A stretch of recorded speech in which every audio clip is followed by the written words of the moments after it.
Guys, ito update ulit kayo. Video ko lang yung yung lugar, no. Kita nyo ba yan, mga brother, mga repa pitch, mga tropa? Ito, nakakatakot mga brother. Grabe. Ito nga pala tayo sa Blue Mountain, no. Yan, no.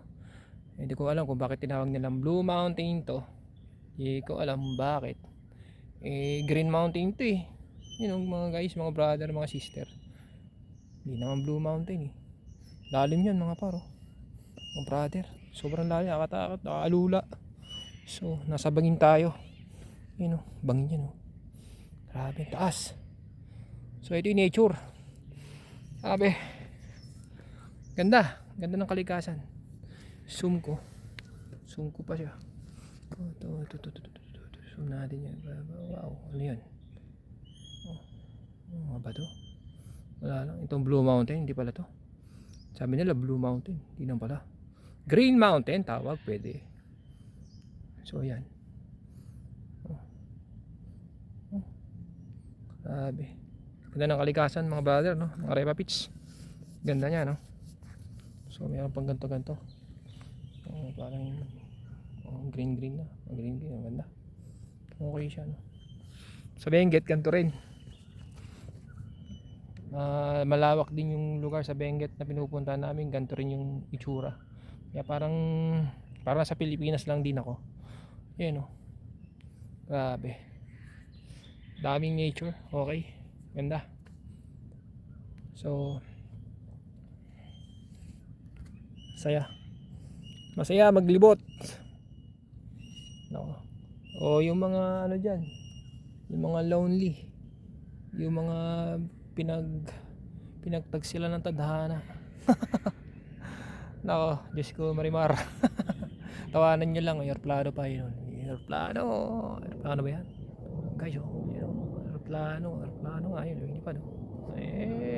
Siguro pupunta ng Pilipinas siya, pauwi magkabakasyon. Hello dyan mga pare. Sarap siguro nun pa ulit. Ayan, Diyos mio Marimar. Yung mga walang minamahal.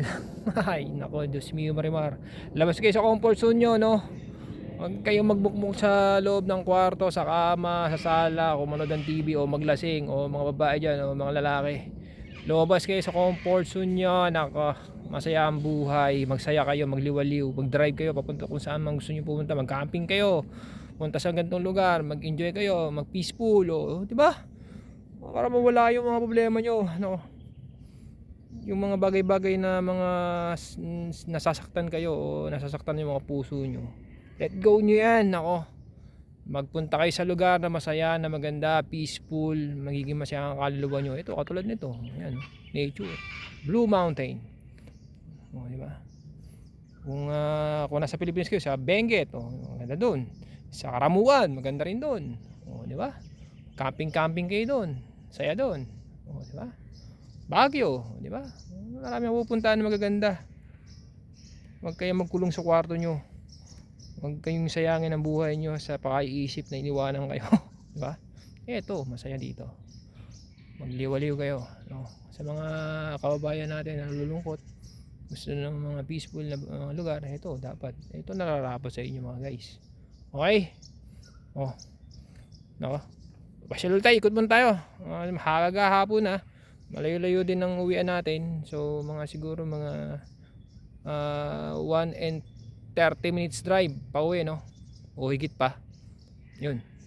So maya siguro pag napagod na ako, balik na ako sa sasakyan. Tapos uwi na tayo ulit, balik na tayo para magpahinga naman.